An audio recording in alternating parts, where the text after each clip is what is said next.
Fala pessoal, tudo bem? Douglas Silva falando. Pessoal, o objetivo desse vídeo de hoje é demonstrar uma biblioteca que cria comunicação, né, entre o CLP da Siemens e o Node-RED. É uma biblioteca muito estável, eu vou deixar isso aqui na descrição do vídeo, o nome dela. E essa biblioteca cria essa comunicação de uma maneira muito fácil, que você, sem muita dificuldade, se você conhecer um pouco, com alguns ajustes ali no CLP, você já consegue estabelecer essa conexão e é uma biblioteca muito estável e você já consegue elevar um pouco o nível do seu projeto, construindo as suas aplicações no Node-RED, enviando esses dados para a Broker MQTT, fazendo o que você quiser aí com essas informações. Bom pessoal, se você gosta de conteúdo como esse, já deixe seu joinha e já se inscreva no canal para receber mais vídeos. Pessoal, já volto dentro de alguns segundos.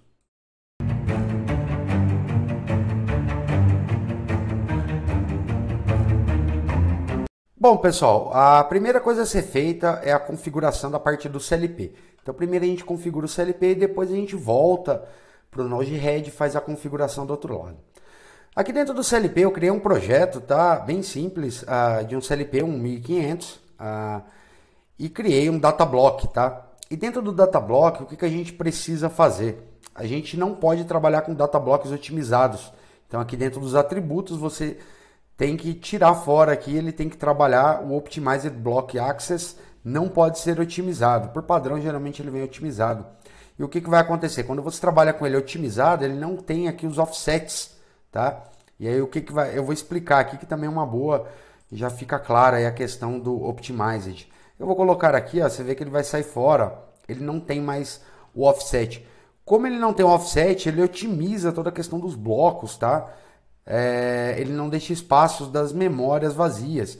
O que acontece? Quando a gente trabalha com bloco não otimizado, ele cria o offset. Então o que quer dizer?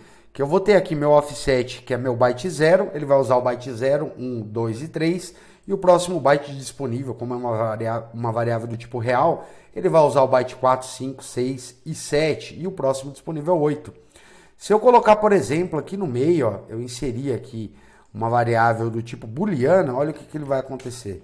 Eu vou inserir aqui um teste, eu vou colocar do tipo bool e depois eu vou apagar essa variável, tá?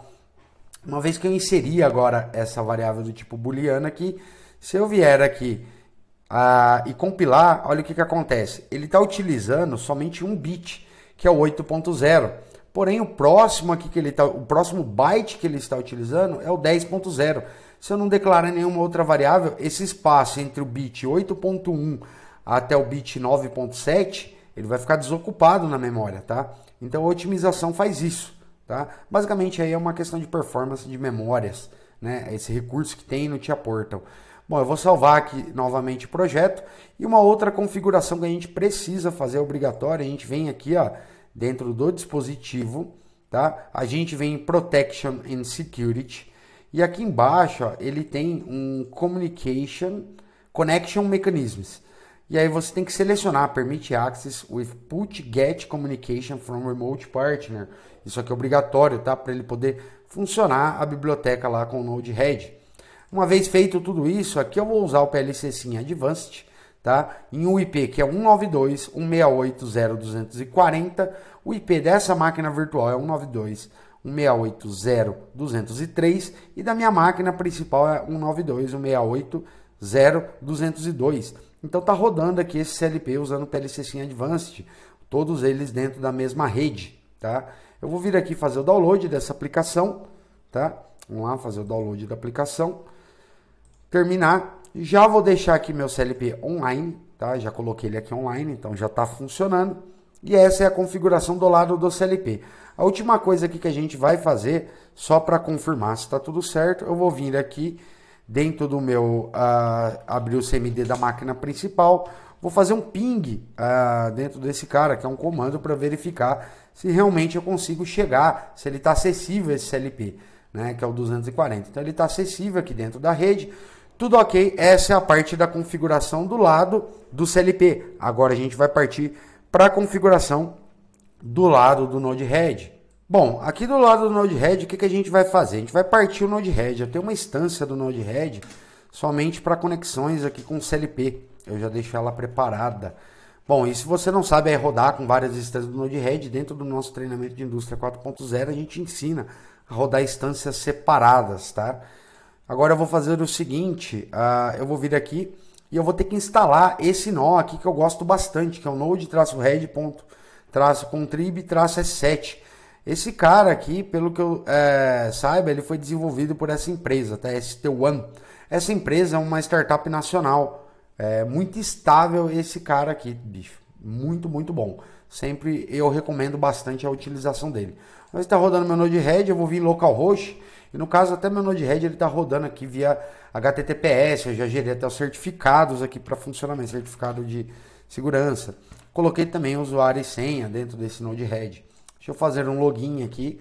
Uma vez carregado, eu tenho esse cara aqui, ó, CLP Sim, já deixei esse flow aqui, esse flow preparado. E o que a gente vai precisar fazer? Eu já instalei, mas vamos vir aqui, ó, em Manage Palette, é exatamente esse cara aqui que a gente utiliza, tá? Então, se você não tem instalado, eu vou deixar isso aqui na descrição do vídeo. Tá aqui, ó, o nó que você vai instalar, que é exatamente esse que a gente está fazendo aqui dentro desse vídeo em específico. Uma vez que você instalou, eles já vão aparecer aqui embaixo pra gente, ó, tá? Então, eu venho aqui e vou trazer, ó, S7, que é esse cara aqui. Eu tenho o S7 Out, que é escrita, um é leitura, outro é escrita.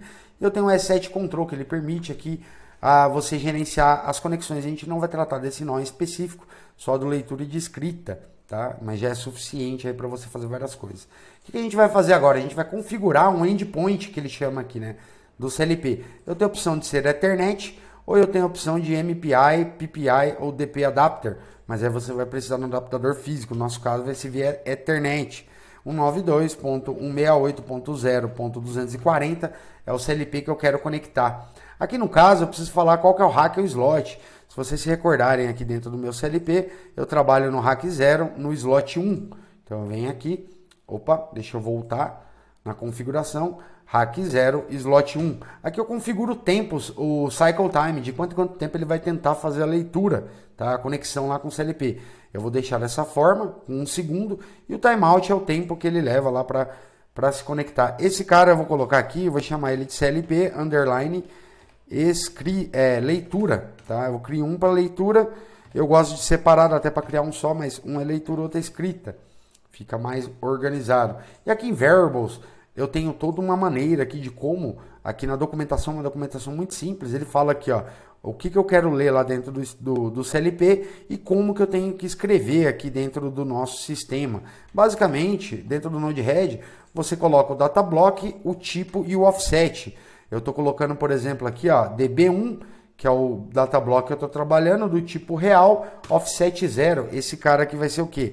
Vibração, tá? Vou chamar ele de vibração, que é exatamente ali da mesma forma com que eu declarei, né, dentro do nosso datablock aqui. Se a gente observar, eu fiz dessa forma, ó, vibração, corrente e temperatura, tá? Então vamos lá, vibração, vou adicionar aqui um novo, porém aqui, se vocês se lembrarem, o offset a partir do byte 4, eu coloco o 4, vibração, corrente, tá? Vou adicionar aqui um outro, Ctrl V, aqui a partir do 8, vibração, corrente e temp, de temperatura, tá? Então são essas três variáveis que eu quero ler. Vou fazer um update. Aqui eu tenho algumas opções de leitura. Eu posso ler uma única variável. Eu posso ler todas as variáveis, porém uma por mensagem. Então toda vez que ele lê, ele te manda 3 mensagens. Ou eu posso fazer da maneira com que eu prefiro, que é essa daqui. Todas as variáveis. Aqui, esse cara, se tiver selecionado, ele só vai mandar os dados para você se sofrer alteração. Eu vou tirar aqui, isso aqui é bem eficiente, principalmente para quando você quer armazenar essas variáveis em banco. Você quer persistir em banco, é excelente, por quê? Porque ele não vai ficar armazenando a variável à toa. Então, eu vou colocar aqui CLP underline read, tá? Beleza, todas as variáveis. Então, ele vai ler todas as variáveis e vai me mandar um único objeto com todos esses valores. Eu vou vir aqui, vou colocar um debug, tá? Vou colocar aqui, vou dar um deploy. Bom, vamos lá, vem aqui, ele já começou a coletar os dados do CLP, tá? Então, se a gente vier aqui agora, já está funcionando. Se a gente vier aqui, por exemplo, eu vou colocar aqui online, né? Eu vou colocar um valor aqui, vou colocar 2.5 de vibração, vou dar um OK, vou colocar aqui 12.4 de corrente, por exemplo. Aqui eu vou colocar 35.2 de temperatura. Coloquei esses parâmetros aqui. Quando eu já olho aqui, ó, as variáveis já estão sendo feita a aquisição. Só o tempo aqui, o último que ele não leu. Deixa eu ver se eu coloquei algum endereçamento errado. Coloquei aqui, ó, a partir do 8, var temp, ó. Vamos ver aqui se eu não coloquei alguma coisa errada aqui dentro do endereçamento. Variables real a partir do endereçamento 8. Então tá certo, ele era para estar coletando as informações. Vamos dar um done, um deploy, só para a gente confirmar. Vamos dar um clear. Bom, tá vindo, ó, certinho, tudo direitinho, não precisou fazer nada, talvez eu não deu deploy. Bom, aqui ele recebendo essas informações, o que eu vou fazer? Se eu quiser tratar essas informações, por isso que eu menciono que o JavaScript, a gente bate muito no nosso treinamento, justamente nessa questão do JavaScript, a gente ensina isso, a trabalhar com o JavaScript dentro. Por quê? Porque o Node-RED é uma ferramenta low code, então ele tem código, mas pouco código, mas não quer dizer que ele não tenha código algum. Então aqui no caso, como a gente recebe esse objeto, que é aqui, ó, vibração, corrente, temperatura, aqui a gente recebe e separa, ó, vibração, corrente, temperatura e coloca o timestamp. A gente lê, né, a variável do tipo time. Deixa eu colocar uma var time pegando o tempo exatamente de agora, para quando ele for mandar o dado, ele também vai pegar o date now, pega exatamente o tempo que ele está pegando aqui dentro do CLP. Então ele monta esse objeto aqui, um JSON, e envia esse JSON para frente, né? A gente aborda todos esses itens ali dentro do treinamento, aí você envolve também a parte de programação, né? Então isso daqui exatamente, ó. E aí eu consigo fazer o quê? Fazer o quê? Se eu venho aqui, ó, vou pegar exatamente esse mesmo dado aqui que eu publico, ó, simplesmente pego aqui, coloco aqui e vou fazer o seguinte, vou fazer a leitura desse mesmo tópico, né? Lembrando que esse cara aqui no último vídeo a gente demonstrou, a gente coleta as informações aqui via nuvem, tá? Então a gente está escrevendo num broker em nuvem, então rapidamente aqui a gente já consegue fazer toda a configuração. Esse aqui é o mesmo broker que a gente estava usando lá na questão do Modbus, tá? Então a gente vê que a gente utilizando a mesma configuração aqui da parte do MQTT, porém substituindo com essa biblioteca, a gente consegue. Então aqui o que eu vou fazer? Eu vou tanto escrever, tá? Eu estou coletando os dados ali do CLP, estou escrevendo lá no MQTT, agora eu estou lendo no MQTT e trazendo para cá, ó, para dentro do nosso sistema. Então isso é bem interessante para fazer aí, tanto ida quanto volta. Então a gente coleta a informação do CLP e manda diretamente para o broker. E como que eu faço, né, para escrever no CLP? Utilizando o bloco de escrita. Então a gente vai vir aqui, ó, S7 out. Aqui eu vou pegar um inject, só para a gente poder fazer a simulação, tá? Eu vou jogar esse cara para cá, vou colocar aqui, só que ao invés de timestamp, eu vou vir aqui mudar esse cara para number, vou colocar 20.2, tá? Vou dar um done, tá? E aqui dentro eu vou configurar a variável que eu quero ler. E qual a variável do CLP que eu quero ler, né? A variável é essa daqui, ó, a 12. Então eu tenho a mesma configuração que eu tinha, porém eu vou até acrescentar um endpoint. Eu gosto de separar aqui, ó, um endpoint para escrita, um outro endpoint para leitura. 92.168.0.240. Aqui é 1, tá? Aqui no variables eu vou colocar aqui, ó, vai ser db1, real, e aqui 12, tá? Vai ser lá no byte 12, tá? Aqui selecionar a variável vai ser exatamente essa daqui, né? E aí vamos dar um nome aqui para ela, na verdade, vamos chamar ela de escrita, né? Eu acho que fica até mais interessante aqui para trabalhar aqui dentro. Vamos dar um update. Aqui a gente vai selecionar a variável. Você pode pôr várias dentro desse próprio endpoint. CLP, vamos lá, CLP underline write, tá? Então você consegue colocar várias aqui. Uma vez que eu coloque isso daqui, se eu fizer um deploy aqui, confirm, se eu vier aqui, colocar, vamos lá. Deixa eu ver o que eu escrevi. Não, ele já escreveu certo, ó, já está escrevendo 20.2. Estava subindo, ó, já tem aqui 20.2. Se você alterar esse valor aqui, por exemplo, 22.5 e dar um done, deploy, vira aqui, ó, tá 20.2, deixa ele restabelecer toda a conexão, né? Eu vou vir aqui e dar um escrita, escreveu, ó, 22.5, venho aqui, 22.5, espera aí que ele ainda não escreveu, deixa eu fazer novamente, 22.5, beleza. Então aqui a gente consegue inserir os valores, tá?